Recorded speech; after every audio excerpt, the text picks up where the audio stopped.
Bonjour à tous, bien-aimés. Je suis ravi de vous partager les quelques pensées que le Seigneur a mis sur mon cœur pour l'Église. Et je crois que c'est vraiment sa pensée parce que les 2-3 personnes pour qui j'ai eu l'occasion de prier qui se sont avancées, ça a vraiment confirmé un besoin de l'Église que le Seigneur a mis en évidence dans mon cœur. La vidéo est prête, ma sœur? Très bien. Juste pour commencer, je vais vous montrer une petite vidéo. C'est une vidéo humoristique. Peut-être que certains l'ont vue. Mais derrière, il y a un sujet extrêmement sérieux sur lequel vraiment le Saint-Esprit m'a interpellé. On est dans une société où on recherche des sensations. On recherche des sensations. Les gens payent pour ça. Moi, je l'ai déjà fait. Maintenant, je ne me remonterai plus sur ce genre de truc. En plus, je n'ai pas de cheveux, donc moi, je peux y aller tranquille. On est dans une société de sensations. Et le Seigneur me disait ceci, c'est que je vais vous amener vraiment dans des profondeurs, dans la dimension de l'esprit.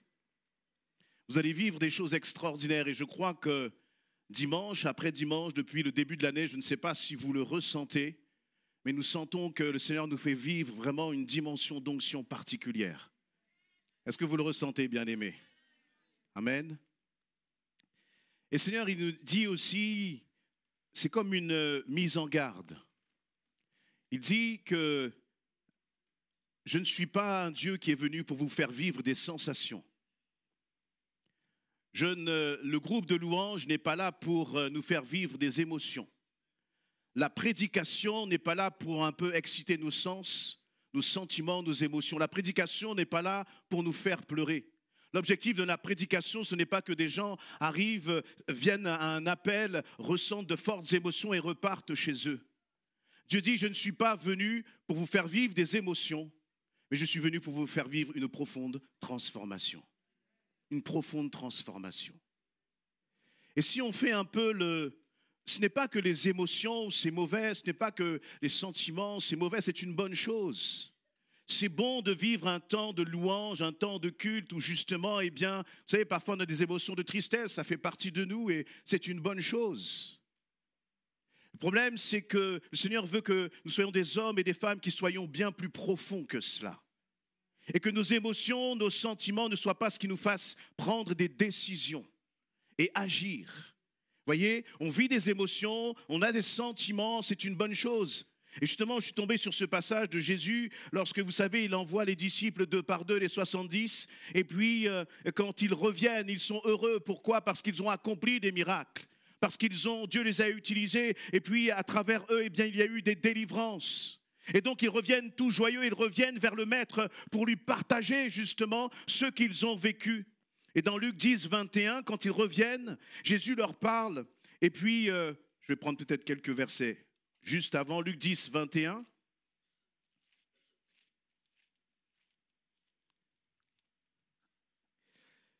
Je vais peut-être lire juste un peu avant, que vous ayez un peu le contexte. On va commencer au verset 20, Luc 10, 20. « Toutefois, ce qui doit vous réjouir, ce n'est pas de voir que les esprits mauvais vous sont soumis, mais c'est de savoir que vos noms sont inscrits dans le ciel. » Au même moment, Jésus fut transporté de joie par le Saint-Esprit, et il s'écria, « Je te loue, ô Père, Seigneur du ciel et de la terre, parce que tu as caché ces choses aux sages et aux intelligents, et que tu les as révélées à ceux qui sont tout petits. » Vous voyez là, dans ce moment, Jésus, il nous a dit qu'il tressaillait de joie, il a été transporté de joie. Vous imaginez, Jésus est en train de parler aux disciples, et puis là, c'est comme s'il était saisi d'un moment de joie qui fait qu'il n'est même plus en train de parler aux disciples. Il a comme oublié les disciples, il est en train de prier, de louer Dieu. Il nous a dit, Jésus fut transporté de joie, et il s'écria, « Je te loue, ô Père, Seigneur du ciel et de la terre, parce que tu as caché ces choses. » Il y a eu un sentiment, une émotion de joie dans le cœur de Jésus. Et c'est bon de vivre cela au milieu du peuple de Dieu. C'est bon de vivre cela dans l'Église. C'est bon de vivre cela dans tes moments personnels. Les sentiments et les émotions, c'est important pour chacun d'entre nous. Mais ce n'est pas suffisant. Ce que je veux vous partager là, vraiment, c'est si on fait un peu le constat, et peut-être que tu peux montrer, merci ma sœur Ambre, le message que je veux vous partager là, je l'ai intitulé « Discipliné pour gagner ». Discipliné pour gagner. Nous avons été appelés à être un peuple de vainqueurs. Amen. Tu as été appelé à être un vainqueur en Jésus-Christ, par Jésus-Christ. Et d'ailleurs, si on va dans Apocalypse, vous savez, lorsque, eh bien, le Seigneur écrit les lettres aux 7 églises à plusieurs reprises, je vais prendre juste une mention, par exemple 3,21, le vainqueur, je le ferai siéger avec moi sur mon trône, comme moi-même. Je suis allé siéger avec mon Père sur son trône après avoir remporté la victoire, le vainqueur. Et pour chacune des églises auxquelles le Seigneur va écrire, il va lui dire, eh bien, il y a telle chose que tu fais bien, mais il y a telle chose à corriger. Et si justement tu mets en pratique ce que je te dis de faire, eh bien, tu seras vainqueur. Tout à l'heure, notre sœur Sabrina a pris le passage des 10 vierges. C'est bien de commencer. C'est bien de se mettre sur le chemin, mais la réalité, c'est que tous ne seront peut-être pas vainqueurs. Et nous avons besoin de marcher dans la victoire. Et ce que le Seigneur me disait là, c'est faisons un peu le constat. Combien d'entre nous vivons des temps intenses, puissants, lorsque nous sommes à l'église? Nous nous sentons touchés, nous sommes repris par le Saint-Esprit. Et nous repartons comme le cœur léger. Vous voyez, on vit des moments spirituels qui sont puissants. Et le Seigneur te demande là, mais si tu fais un peu le constat, est-ce qu'en dehors de ces moments-là, tu n'as pas l'impression d'être dans une stagnation spirituelle? Ça fait combien de temps que tu es baptisé? Ça fait combien de temps que tu as donné ta vie à Jésus-Christ? Tu ne remets pas en question, le jour où tu as donné ta vie à Christ, ne remets pas en question ton engagement. Mais regarde et fais un peu le constat.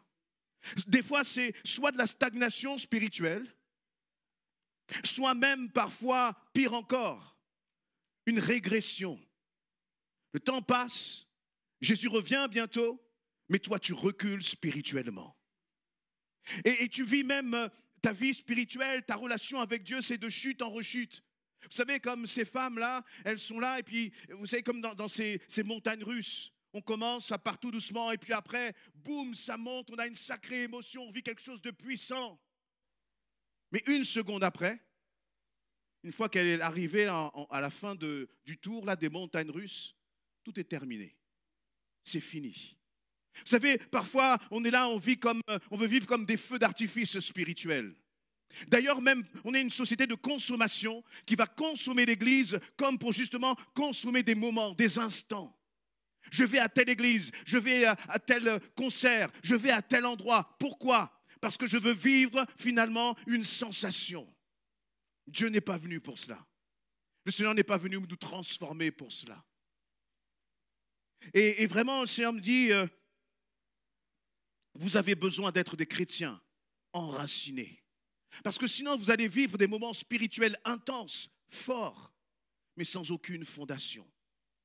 Sans aucune, voyez, profondeur spirituelle.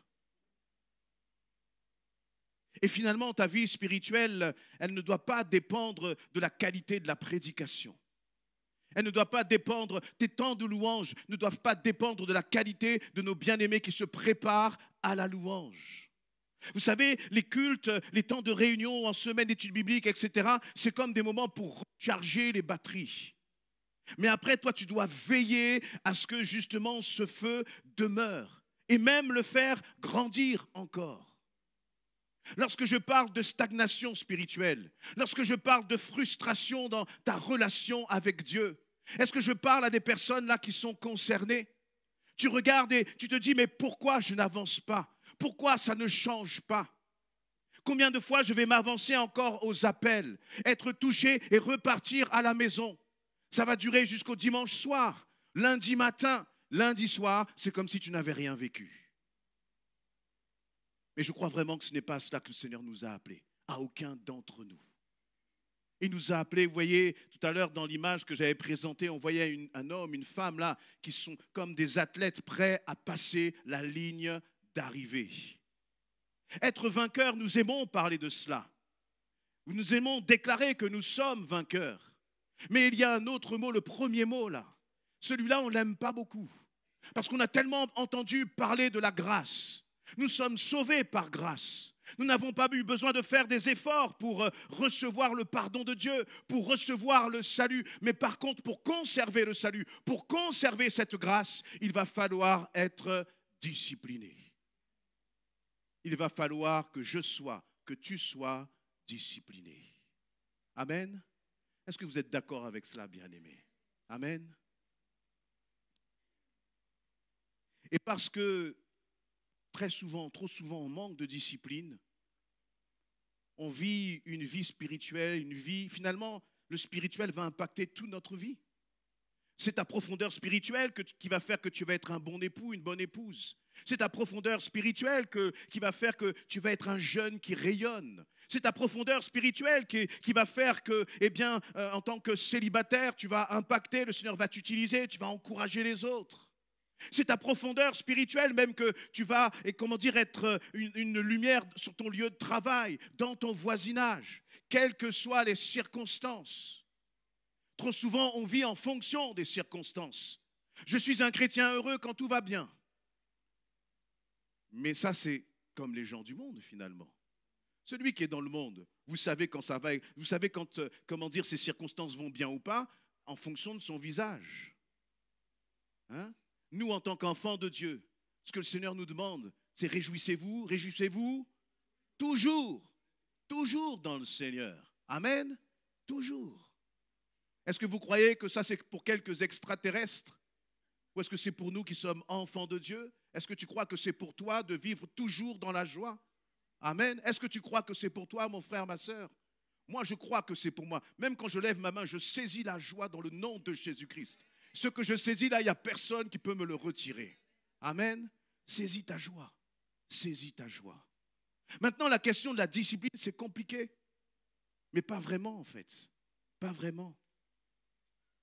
Vous savez, on a besoin de réaliser que le Seigneur est venu vraiment pour nous donner la vie. Et la vie comment? En abondance. En abondance. Je vous lis Jean 4, 14. Celui qui boira de l'eau que je lui donnerai n'aura plus jamais soif. Bien plus, l'eau que je lui donnerai deviendra en lui une source intarissable qui jaillira jusque dans la vie éternelle. Jusque dans la vie éternelle. Ça, c'est la vie que le Seigneur a pour toi et qu'il a pour moi. Une vie en abondance. Ça veut dire quoi en abondance? Qu'est-ce que tu mets toi comme mot derrière cela? Moi, ce que je mets comme mot derrière cela, c'est une vie de paix, une vie de joie, une vie vraiment d'assurance. Une vie qui ne laisse pas place à l'angoisse, aux craintes, aux peurs, au découragement. Voilà ce que moi je mets derrière cette vie d'abondance. Ce n'est pas la vie d'abondance simplement là-haut. C'est sûr que là-haut on sera dans l'abondance. Mais ici-bas, maintenant, parce que lorsque le Seigneur parle à cette femme samaritaine, il lui est pas en train de lui dire lorsque tu mourras. Eh bien non, il est en train de dire aujourd'hui, là, maintenant, cette vie peut jaillir de toi. Parce que c'est ce que je suis venu te donner. C'est ce que le Seigneur est venu nous donner à chacun d'entre nous. Mais pour que nous puissions vivre cette vie-là, nous avons besoin de réaliser que finalement, ça dépend de nous. Ça dépend de toi. Ce que tu vas vivre, ta relation avec Dieu dépend de toi. Vous savez, et je crois que pourquoi est-ce que le Seigneur veut nous encourager dans cette dimension de la discipline et en même temps nous mettre en garde? Parce qu'on a beaucoup, et on va encore beaucoup parler de la dimension du Saint-Esprit. On va encore beaucoup parler du baptême dans le Saint-Esprit. On va beaucoup parler de cette dimension d'onction. Et je crois que nous allons encore continuer, non seulement d'enseigner, mais de faire en sorte que dans cette Église, nous soyons tous baptisés, remplis du Saint-Esprit, que l'onction du Saint-Esprit soit sur toute chair. Amen. Vous avez soif de cela? Alléluia. La sœur a appris comme ça. Mais le Seigneur nous met aussi en garde, comme pour dire que la discipline, l'onction, elle n'amène pas la discipline dans ta vie. C'est le contraire. C'est la discipline spirituelle qui va amener l'onction dans ta vie. Vous savez pourquoi? Parce que finalement, l'onction, on la reçoit. Et on a l'impression que parce qu'on a reçu le baptême dans le Saint-Esprit, on a l'impression que parce qu'on parle en langue, on a l'impression que parce qu'on a un don de prophétie, une parole de connaissance, un don de guérison, etc., on n'a plus rien à faire. Et si on dit, vous vous trompez. Parce que tu sois baptisé du Saint-Esprit ou non, la qualité de ta relation avec moi, te dit le Seigneur, va dépendre de ta discipline personnelle. Et je parle bien de personnel. Ceux qui avancent dans la foi, ceux qui grandissent dans la foi, croyez-vous qu'ils ont reçu une onction particulière? Croyez-vous qu'ils sont des chouchous de Dieu? Non. Pourquoi il y en a qui avancent dans la foi? C'est parce qu'ils ont une qualité de vie spirituelle avec le Seigneur qui est alimentée par leur discipline personnelle. La parabole des 10 vierges. Est-ce que le Seigneur, est-ce que l'époux, le fiancé, il avait, donné que quelques, vases d'huile à certaines et pas aux 5 autres? Non. C'était à chacune d'elles de prendre leur responsabilité devant le Seigneur. Ce que tu vas vivre va dépendre de toi, mon frère, ma sœur. Va dépendre de toi. Et vraiment, je crois que c'est important de réaliser cela. Je regardais l'exemple de notre frère Timothée, du pasteur Timothée. On peut regarder dans 1 Timothée, 2 Timothée 1,6. Donc Timothée était ce pasteur qui était comme, entre guillemets, coaché, encouragé, suivi par l'apôtre Paul lui-même. Et Paul va l'encourager parce que dans son ministère, bien sûr, il y a des combats, des difficultés. En plus, comme il est jeune, il n'est pas toujours considéré comme il le faudrait par certains membres de l'Église. Et Paul va lui dire, c'est pourquoi je te le rappelle, ravive le don que Dieu t'a fait dans sa grâce lorsque je t'ai imposé les mains. C'est-à-dire que vous imaginez, Timothée avait reçu un don par imposition des mains de qui? De l'apôtre Paul. De l'apôtre Paul. Et on peut se dire, mais il avait cette onction sur sa vie. Mais ce n'est pas parce qu'il avait été, ce n'est pas parce qu'il avait reçu un don ou un appel par imposition de l'apôtre Paul que lui n'avait plus rien à faire. Qu'il aurait pu dire, mais j'ai reçu l'onction du plus grand des apôtres, cela me suffit. Il me reste juste à m'asseoir sur une chaise et attendre que cela se passe. Mais pas du tout. Paul va lui dire, eh bien, ranime justement ce don. Et le Seigneur veut te dire, toi aussi, ranime la flamme, l'amour que le Seigneur a mis en toi. Ce n'est pas, Seigneur, ranime mon feu. Non, toi, ranime le feu que le Seigneur a mis en toi. Prends tes responsabilités devant le Seigneur. Soyons des hommes, des femmes, des chrétiens adultes. Et je crois que ce message doit résonner dans votre cœur, d'autant plus qu'on entend tout ce qui se passe dans l'actualité. Il y a quelques mois de cela, on n'entendait pas encore parler de guerre, de 3e guerre mondiale. On n'entendait pas cela. Non. Qui peut dire ici que dans un mois, l'un de ces hommes-là qui dirigent ces grands pays ne va pas appuyer sur un bouton, une bombe nucléaire? Qui peut le dire? Qui peut le garantir? Y a-t-il une personne qui peut le garantir ici? On n'est plus en train d'essayer de se faire peur, en train de parler des temps de la fin. On est en train de faire face à des réalités dont nous savons tous que cela peut se passer. La seule chose qu'on ne sait pas, c'est quand est-ce que ça arrivera. Et lorsqu'on entend cela, bien-aimés, je crois vraiment que le fait de courir à droite et à gauche et chercher des sensations, ça doit être terminé. Mais dire, Seigneur, je vais être un homme, une femme solide en toi. Tu reviens bientôt. Je reviens là d'une semaine de formation pastorale sur tout ce qui est, juridique, fiscal, etc. Vous savez pourquoi les Assemblées de Dieu de France font cela?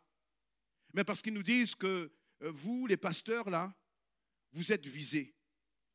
Et si vous ignorez un certain nombre de choses de la loi, eh bien, vous pouvez vous retrouver en prison. Le pasteur Patrice pourrait vous le dire, on a déjà eu les renseignements généraux ici. Vous croyez que, vous voyez, on est dans un monde qui est hostile à la parole de Dieu. Dieu merci, le président, c'est lui. Et donc, Paul dit à Timothée, eh bien, ranime l'onction, le feu qui est en toi. Et comment faire cela? Parce que vous allez me dire, mais c'est vrai, pasteur, moi, je sens que ma vie spirituelle, elle est pauvre. Dans ma relation avec Dieu, je ne sais pas pourquoi j'avance et puis à chaque fois je retombe. J'ai l'impression de toujours avoir à me battre, j'ai l'impression de toujours avoir à lutter. Il y a même des chaînes là qui reviennent. Comment est-ce que je peux faire? 2 Timothée chapitre 2 verset 3, donc on avance et on regarde toujours notre frère Timothée.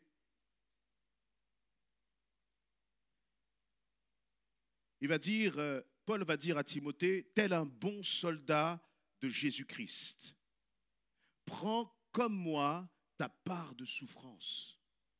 Celui qui s'engage dans une expédition militaire ne s'embarrasse pas des affaires de la vie civile afin de donner pleine satisfaction à l'officier qu'il a enrôlé. On n'a jamais vu un athlète remporter le prix sans avoir respecté toutes les règles. C'est au cultivateur qui travaille d'être le premier à jouir de la récolte. Réfléchis bien à ce que je te dis et le Seigneur te donnera de comprendre toutes ces choses. L'apôtre Paul parle à Timothée, Timothée qui avait reçu cette onction par imposition des mains de la part de l'apôtre Paul. Mais c'est comme s'il lui dit, cette onction que tu as reçue, cet appel que tu as reçu sur ta vie, ça ne suffit pas si tu ne fais pas attention.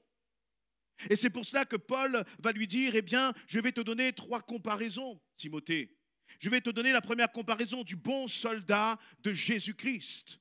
Un soldat ne s'embarrasse pas des affaires, voyez, personnelles, etc. Il est là et il sait qu'il doit s'entraîner.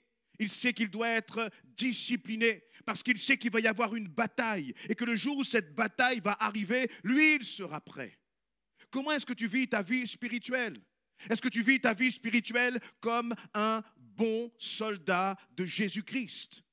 Verset 3, un bon soldat de Jésus-Christ. S'il y a des bons, ça veut dire qu'il y a des comment? Il y a des mauvais. C'est-à-dire qu'il y a des mauvais soldats de Jésus-Christ. Choisis quel type de soldat tu veux être, mon frère, ma sœur. Et vous savez, si nous ne sommes pas disciplinés, si tu n'es pas discipliné, si je ne suis pas discipliné, nous allons passer notre vie à subir toutes les attaques de l'ennemi. Et nous poser à chaque fois des questions, mais pourquoi? Pourquoi est-ce que je subis cela? Pourquoi est-ce que je pense encore cela? Pourquoi est-ce que je me conduis de telle façon? Oui, mais est-ce que tu t'es comporté en bon soldat de Jésus-Christ? La qualité numéro 1 d'un soldat, c'est sa discipline. Il est prêt à faire quoi? Il est prêt à payer le prix. Et le soldat, l'autre caractéristique, c'est qu'il ne vit plus pour lui-même. Il est prêt même à mourir pour sa patrie. Il est prêt à mourir pour sa nation. Et ce n'est pas comme les présidents. Le président, il dit, allons en guerre. Mais c'est le soldat qui va. Hein? Nous sommes en guerre. C'est le soldat qui va. Mais le pasteur dit, nous sommes en guerre. Le problème, c'est que nous ne le réalisons pas toujours et nous ne nous comportons pas comme des hommes et des femmes qui sont en guerre. Il y a une guerre contre toi. Il y a une guerre contre ta maison. Il y a une guerre contre ta destinée. Et nous, eh bien, nous cherchons quoi? Des sensations. Des sensations. Alors que le Seigneur dit, sois ce bon soldat de Jésus-Christ. Prends comme toi part aux souffrances. Part aux souffrances. Vous vous souvenez de la prédication, je sais que vous vous en souvenez, parce qu'il nous a bénis, de notre frère Matthieu. Vous vous souvenez de cet instrument de torture qu'il a pris à un moment? Vous vous souvenez ce que c'était? C'était quoi? Je vais vous sortir son gilet. Dire que le frère a été dans un magasin pour acheter un instrument de torture. Et vous vous souvenez, il a pris ce gilet. Je ne sais pas si j'arriverai à le mettre parce que c'est à lui et pas à moi. C'est l'autre sens. Ah, on voit qu'il y a des amateurs de... C'est bon, c'est bon. Il y a des amateurs de souffrance. C'est bien. Et Seigneur, quand je priais, j'écoutais, cherchais sa face, il me remontrait cette image-là. Et vous vous souvenez qu'il y avait à l'intérieur des plaquettes de poids. Puis il a pris ces plaquettes de poids parce que ça représentait quoi? La souffrance, ça représentait les douleurs, ça représentait notre péché parfois, ça représentait les blessures que nous avons tous eues, que nous avons tous subies. Et puis il les a pris une par une. et il les a enlevés. Moi, je vais faire le contraire. Non, restez là dans la salle. Le Seigneur me montrait que le problème, c'est que notre vie spirituelle, nous la vivons avec légèreté. Dans ce passage que j'ai lu, ça va là, c'est que 5 kilos, ça va, je peux rester avec. Dans ce passage que j'ai lu, il dit l'athlète, il parle de l'athlète. Il y a un autre passage d'ailleurs qui parle aussi de cela dans 1 Corinthiens 9, 24, si tu peux nous l'afficher, où il va dire ceci, ne savez-vous pas que sur un stade, tous les concurrents courent pour gagner et cependant, un seul remporte le prix. Courez comme lui de manière à gagner. On peut tous gagner, mais il y a une façon de courir. Il y a une façon de courir pour remporter le prix. Et le Seigneur dit, vous regardez le premier là qui passe la ligne d'arrivée. Pourquoi est-ce que celui-là il passe la ligne d'arrivée? Pourquoi est-ce que cet athlète-là passe la ligne d'arrivée? C'est parce qu'il s'est entraîné plus que les autres. Et le Seigneur dit, c'est celui-là que vous devez regarder.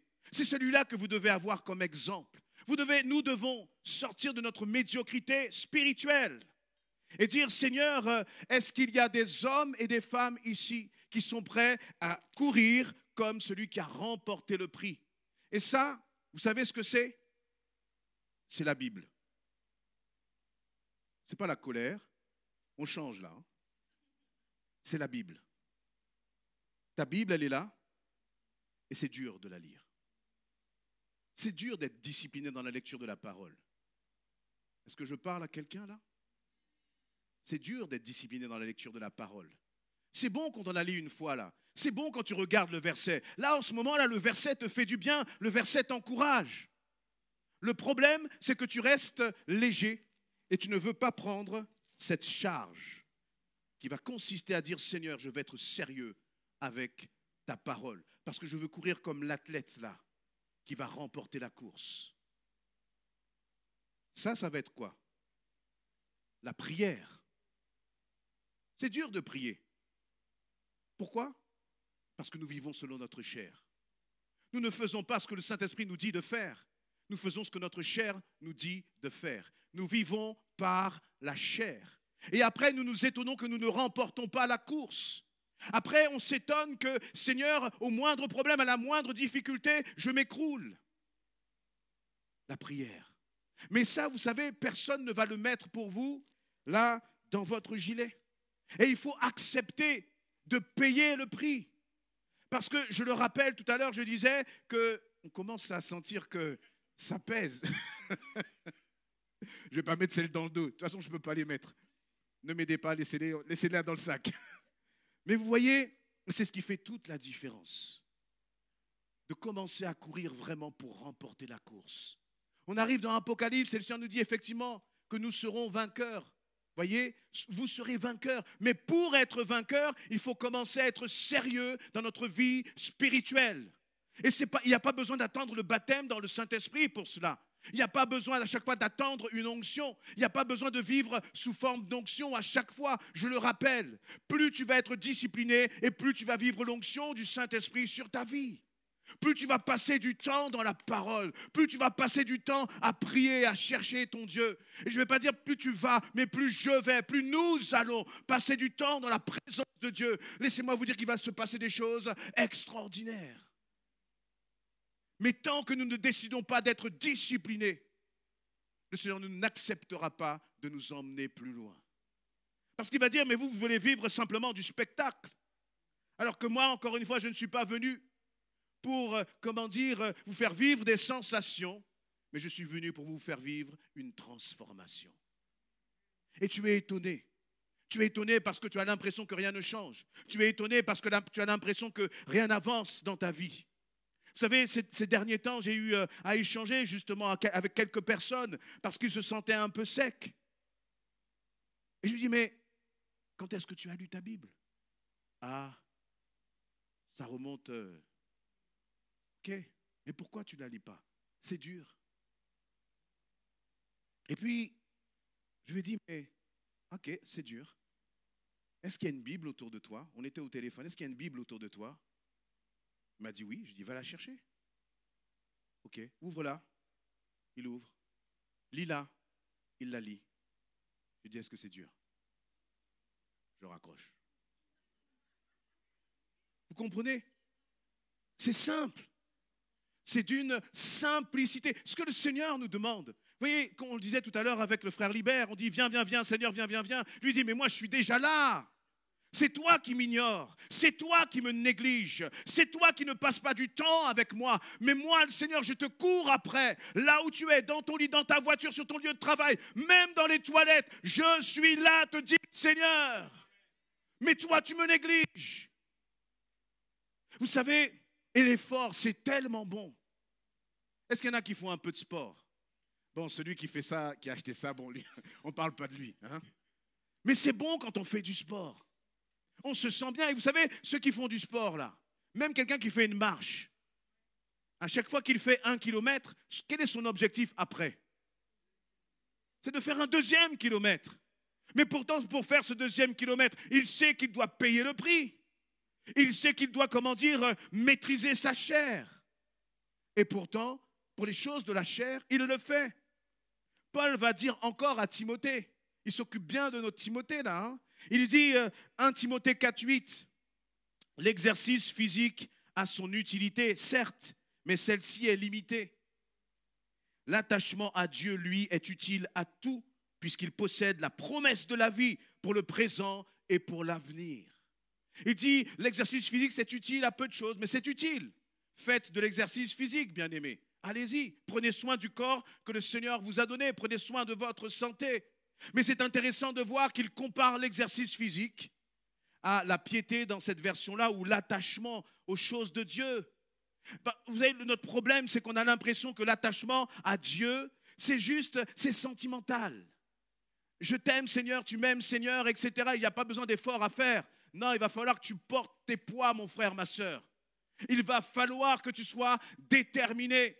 L'attachement, et vous voyez, quand on fait de l'exercice physique, encore une fois, déjà même dans son propre corps, le frère Mathieu, c'est pas assez. Alors il va chez Decathlon et il dit, donnez-moi encore.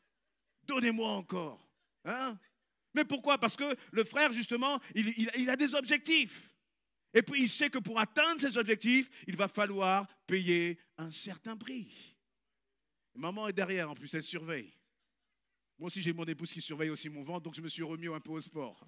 Vous voyez, mais une fois qu'on a travaillé là, une fois que tu as fait ta séance, tu es content, tu es satisfait, tu es fier de toi. Vous voyez? Et donc, et c'est bizarre parce que dans les choses spirituelles, on s'étonne de ne pas avancer, on s'étonne de ne pas grandir, on s'étonne de ne pas être plus musclé spirituellement, et pourtant on ne fait pas d'efforts. Pourquoi? Parce que Christ nous a tout donné, parce qu'il est mort à la croix, parce qu'il a dit que tout est accompli. Mais lorsqu'il a dit que tout est accompli, il ne t'a pas dit que tu n'as rien à faire, toi, que tu n'as pas ta part aussi à accomplir. Et nous avons notre part à accomplir, bien-aimés. Vous voyez, et Paul va même donner l'exemple, parce que ce qui est toujours intéressant avec Paul, c'est que ce n'est pas un donneur de leçons. C'est quelqu'un qui fait, qui met en pratique, et il partage finalement les grâces, les bénédictions qu'il a vécues lui-même. Je retrouve ce passage, je crois que c'est dans Corinthiens toujours, où il va dire qu'il va tenir, voilà c'est ça, 1 Corinthiens 9, 24 qu'on a lu tout à l'heure, je vais passer au verset 25. Tous les athlètes s'imposent une discipline sévère dans tous les domaines pour recevoir une couronne. Bien sûr, comment dire, ce n'est pas un coach sportif, Paul. S'il prend cet exemple-là, il est en train de parler de la dimension spirituelle. Et il dit eh bien, que tous les athlètes s'imposent une discipline sévère dans tous les domaines pour recevoir une couronne qui pourtant sera bien vite fanée, alors que nous aspirons à une couronne qui ne se flétrira jamais. Jamais. C'est-à-dire que si l'athlète, il est prêt à mettre autant de sacrifices pour quelque chose qui va se faner, à combien plus forte raison nous devons être des hommes et des femmes qui ont envie, qui ont faim, qui ont soif de payer le prix. Vous savez, les questions de discipline, les questions, comment dire, d'être sérieux, les questions même d'excellence dans l'Église, ce sont des valeurs, des choses qu'on ne retrouve plus, dont on ne parle plus assez souvent. On veut tout de suite et comme ça, j'appuie sur le bouton et boum, ça tombe. Ça, ce n'est pas respecter la grâce de Dieu. J'ai faim et soif de toi, Seigneur. Je te veux, je te désire. Parce que je te veux, parce que je te désire, je vais passer du temps avec toi. Et vous savez, lorsque la parole nous dit de ne pas nous conformer au siècle présent, le problème de ce siècle, c'est qu'on a tout facilement. On fait ça, et ça passe, ça passe, ça passe. On croit qu'on a des messages. Tu crois que tu as médité la parole de Dieu parce que tu as été 3 fois sur YouTube et 5 fois sur TikTok. Tu n'as même pas encore commencé à passer du temps avec le Seigneur, bien-aimé. Ça, c'est de la futilité. C'est juste de la surface. Alors que le Seigneur veut nous amener en profondeur. Mais encore une fois, ceux qui vont aller en profondeur sont ceux qui vont passer du temps avec Dieu, bien-aimé. Paul va dire, je continue la lecture, il dit, verset 26, c'est pourquoi si je cours, ce n'est pas à l'aveuglette. Et si je m'exerce à la boxe, ce n'est pas en donnant des coups en l'air. Je traite durement mon corps, je le maîtrise sévèrement, de peur qu'après avoir proclamé l'évangile aux autres, je ne me trouve moi-même disqualifié. L'apôtre Paul, un homme qui a telle onction sur sa vie, il dit, je traite durement mon corps. Est-ce que tu traites durement ton corps? On ne parle pas là de se flageoler, etc. On parle de prendre du temps avec le Seigneur.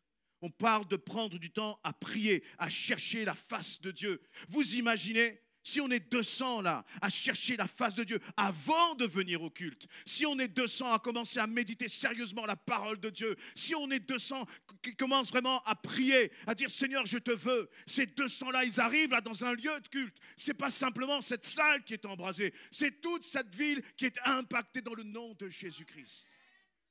Dieu ne veut pas nous traîner comme des boulets, mais il dit vous êtes des vainqueurs. Agissez en vainqueur, vivez en vainqueur, comportez-vous en vainqueur, en athlète de Jésus-Christ. Alléluia. Et ce n'est pas compliqué. Il y a des religions là qui demandent à des personnes de faire des choses bien plus compliquées que le Seigneur nous demande à nous de faire. Bien plus compliquées. Mais c'est notre chair qui est là. Je vais enlever ça, là, ça commence ça. Frère, n'oublie pas tes affaires. Je ne rentre pas avec moi à ça chez moi. Voyez, on se sent léger. On se sent léger. Merci Seigneur.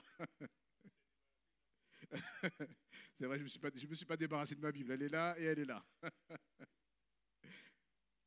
Et vraiment, et ce que j'ai vécu aussi pour être aussi très pratique et vous encourager dans cette dimension-là, c'est que finalement, on le sait tous, qu'il faut lire sa Bible, on le sait tous qu'il faut prier.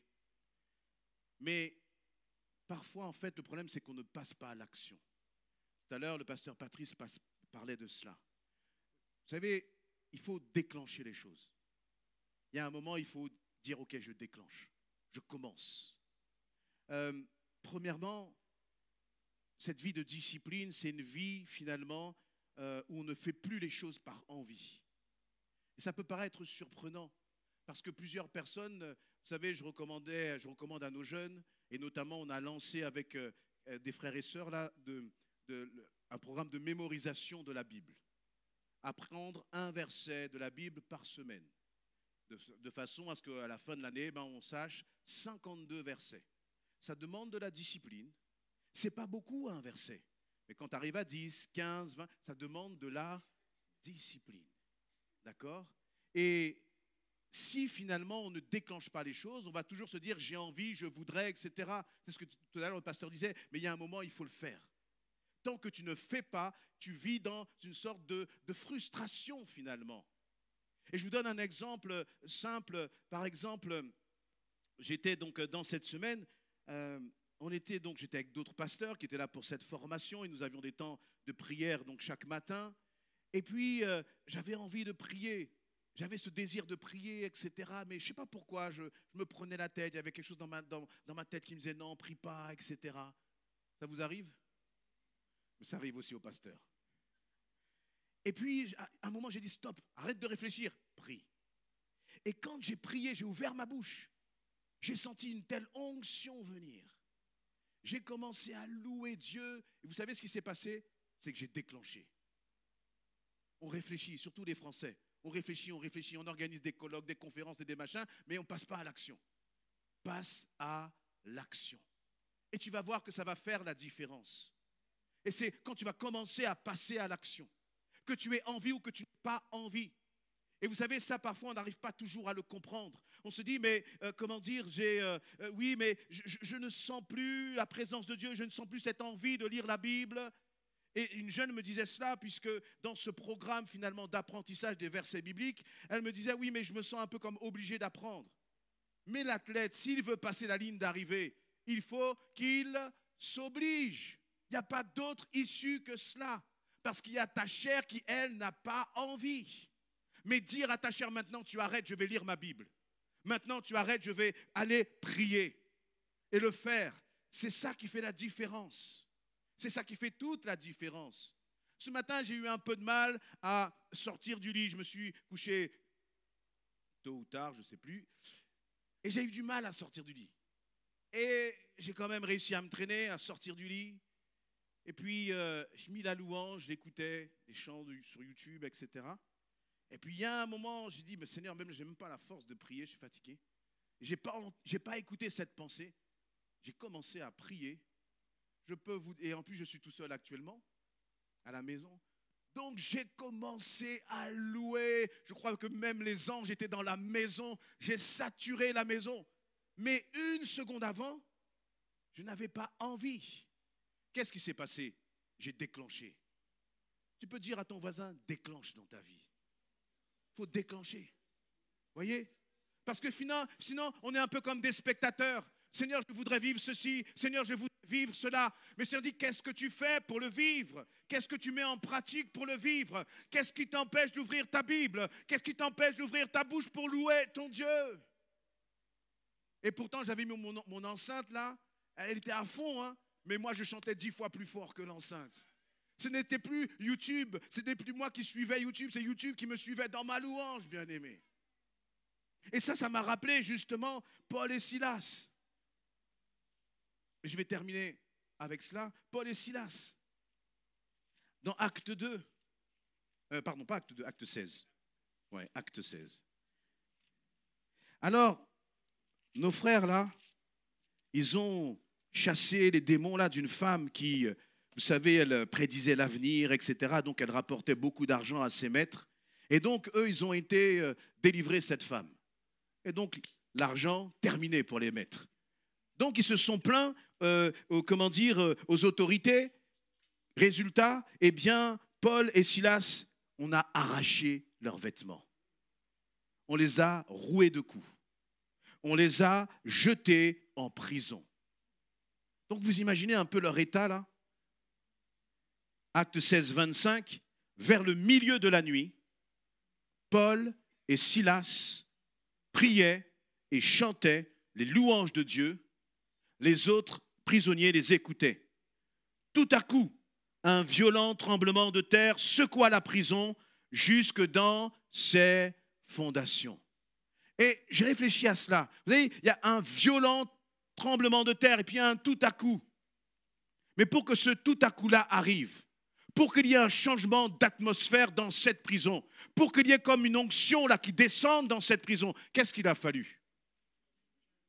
Il a fallu que Paul et Silas prient et chantent des louanges à Dieu. Quand on lit ça, on peut aller un peu vite. Mais je me suis dit que les frères là, vers minuit, donc ça veut dire qu'ils sont là roués de coups. Leurs vêtements sont déchirés. Paul parle à Silas. Silas parle à Paul. Et peut-être qu'ils se sont dit, et c'est normal, on est humain, on a des sensations, on a des émotions. Ah Paul, c'est dur. Ah Silas, c'est dur. Et puis peut-être que Silas a dit à Paul, mais toi aussi, pourquoi tu as été délivré là? Et puis il y a un moment, il y en a un qui a dit, écoute, on va arrêter de parler. Qu'est-ce qu'on va faire? On va chanter et on va louer Dieu. Nous parlons trop. Nous racontons trop nos problèmes, nos difficultés, etc. Il y a un moment, il faut dire à ton âme là, écoute, arrête. Je vais commencer à prier. Je vais commencer à louer Dieu. Alléluia. Et qu'est-ce qui va se passer là? Il va y avoir un tout à coup. Alléluia. Il va y avoir un tout à coup qui va. Je crois qu'on pourrait acclamer notre Dieu pour ce tout à coup dans nos vies. Et vous voyez, et c'est bon parce que finalement, ce que je crois, c'est que parfois dans l'église, on peut vivre des tout à coup parce que le groupe de louange s'est bien préparé, s'est mis à part. On peut vivre un tout à coup justement parce que le pasteur s'est mis à part. Mais ce que le Seigneur est en train de te dire, c'est que si tu es sérieux, si tu es discipliné dans ta vie spirituelle, tu vas vivre des tout à coup dans ton quotidien. Dans ton quotidien. Et là, encore une fois, ça va dépendre de toi, mon frère, ma sœur. Et je crois que le Seigneur veut préparer au sein de cette église essentielle vraiment ces athlètes de Jésus-Christ. Je rappelle que la vision que le Seigneur a mise sur notre cœur, c'est d'être des disciples qui font des disciples dans l'amour. Un disciple qui fait un disciple. Disciple égale discipline. Et si tu es dans cette église, c'est justement parce que le Seigneur te dit, je veux que tu sois discipliné pour remporter la victoire. Alléluia. Et parfois, eh bien, justement dans ces discussions que j'avais avec les uns et les autres sur la discipline spirituelle, souvent il y a cette question d'envie, je n'ai pas envie de lire ma Bible, j'ai perdu un peu le goût, etc. Mais tout à l'heure, je vous confessais que dans cette réunion, j'avais du mal à élever la voix, j'avais plein de pensées dans ma tête et j'ai élevé la voix. Une autre confession, parfois, je n'ai pas envie de lire ma Bible. Votre pasteur a parfois pas envie de lire la Bible. Toi aussi? Amen. Des fois, on est fatigué. Des fois, j'ai simplement pas envie.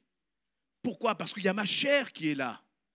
Vous savez, tout ce qui est spirituel, ça relève d'un effort. Et si on ne comprend pas cela, si on ne fait que en fonction de ce qu'on a envie, on n'avance pas spirituellement. Mais derrière cela, il y a une telle récompense, une telle grâce, une telle joie lorsqu'on commence bien, à louer Dieu. Vous savez certainement que je fais des vidéos chaque jour, parole du jour. Et j'ai déjà raconté comment tout cela a démarré. Mais si le Seigneur allait me dire que la toute première fois, j'aurais fait ça chaque jour, j'aurais dit non, Seigneur. Mais vous savez, lorsqu'on commence à s'engager, on ne marche plus par l'envie. Je ne peux pas faire en fonction de ce que j'ai envie, parce que je crois que ça bénit d'autres. Et donc, ce n'est plus moi qui est important, ce n'est plus mes envies qui est important, ce n'est plus ce que je ressens qui est important, mais c'est d'être un instrument entre les mains du Seigneur. C'est d'être un athlète pour le royaume de Dieu. Mais bien aimé, lorsque je fais parole du jour, ne croyez pas qu'avant d'appuyer sur le bouton là, j'ai à chaque fois envie. Mais je vais vous dire ce qui se passe à chaque fois. Je n'ai pas envie. J'ai un mot, un verset, etc. Je prends le verset, je ne réfléchis pas, je déclenche la vidéo et là le Seigneur relâche sa pensée. Et vous savez, le premier qui est béni, ce n'est pas vous, c'est moi. Parce que le Seigneur m'a rempli, il m'a fait du bien. Et à chaque fois que je prends la victoire sur ma chair, le Seigneur me bénit et me fait du bien. Et vous allez vous dire, mais si on fait les choses par obligation, etc., on est comme une religion. Non, il y a une différence. C'est que la religion, c'est quelqu'un qui va vous imposer ce que vous devez faire. Et même si vous ne suivez pas les dogmes de la religion, si tu n'as pas fait tes 5 prières, si tu es en train de manger un gros casse-croûte là, pendant que tous sont en train de manger, tous vont te tomber dessus. Ça, c'est la religion. Mais nous, la relation avec Dieu, Dieu te dit simplement ce que tu dois faire. Mais c'est à toi de choisir. Ce sont des règles finalement que Dieu ne va pas nous imposer, mais que nous, en tant qu'athlètes, nous devons nous imposer nous-mêmes. Il n'y a personne qui va m'imposer de lire ma Bible tous les jours. Il n'y a personne qui va m'imposer de prier chaque jour. Il n'y a personne qui va m'imposer au lieu d'écouter n'importe quelle chanson, d'écouter de la louange pour bénir mon... Il n'y a personne qui va m'imposer cela. C'est moi, en tant qu'athlète. L'athlète là qui passe la ligne d'arrivée, si on dit, regardez celui-là, il passe la ligne d'arrivée, c'est comme lui que vous devez vous comporter, c'est comme lui que vous devez vivre. Mais n'attendez pas de nous, n'attendez pas des pasteurs, n'attendez pas de l'église de venir vous imposer quoi que ce soit, bien-aimé. Ça dépend de ta soif. Tu veux remporter la couronne de gloire? Tu veux être ce vainqueur? Alors vis en vainqueur, mon frère, ma sœur. Ne vis plus selon tes émotions, ne vis plus selon tes sentiments, ne vis plus selon tes envies. Et je te rassure d'une chose, c'est que quand tu fais cet effort de lire ta Bible, quand tu fais cet effort de prier, le Seigneur te renouvelle. Le Seigneur finalement te fortifie. Le Seigneur finalement commence à te redonner ce goût à sa présence. Parce que ce n'est pas simplement un livre, c'est sa présence. C'est sa présence. Mais pour vivre sa présence, il a fallu faire cet effort. Il a fallu déclencher. Comme Paul et Silas. Alléluia. Et je crois que ça, c'est la responsabilité vraiment de chacun d'entre nous. De dire, Seigneur, je veux arrêter de considérer que c'est difficile, trouver des excuses, etc. Ce n'est pas difficile. C'est juste parfois de la négligence, de la paresse spirituelle. C'est juste parfois que nous vivons par la chair et non par l'esprit. Que nous préférons justement alimenter notre chair. Alors que le Seigneur te dit, j'ai tellement mieux pour toi. J'ai tellement mieux. Cette vie en abondance, elle est pour toi. Mais pour que tu puisses la vivre, il va falloir que je fasse, que tu fasses ta part. Et je vais m'arrêter là, mais juste je voudrais aussi dire à nos jeunes, vous savez, cette société-là, c'est une société juste de consommation, de facilité. Parfois, on se fixe des rêves et on ne se donne pas les moyens pour les atteindre. Et là, je veux parler de vos études. Je veux parler des objectifs que vous devez vous fixer. Excusez-moi, mais si vous restez sur une chaise à attendre que ça passe, rien n'arrivera. Si vous écoutez ce qu'on vous dit, de vous, rien n'arrivera. Mais si vous dites, je suis déterminé, Seigneur, à passer du temps à travailler. Je suis déterminé, Seigneur, à viser l'excellence. Je suis déterminé, vous voyez, dans toutes ces choses, à être discipliné. Cette dimension d'enfant de Dieu, on le retrouve dans tous les domaines de notre vie. Alors le Seigneur va vous ouvrir des portes extraordinaires. Mais ne croyez pas que ça dépend des autres. Ça dépend de toi. Ça dépend de toi. Alléluia.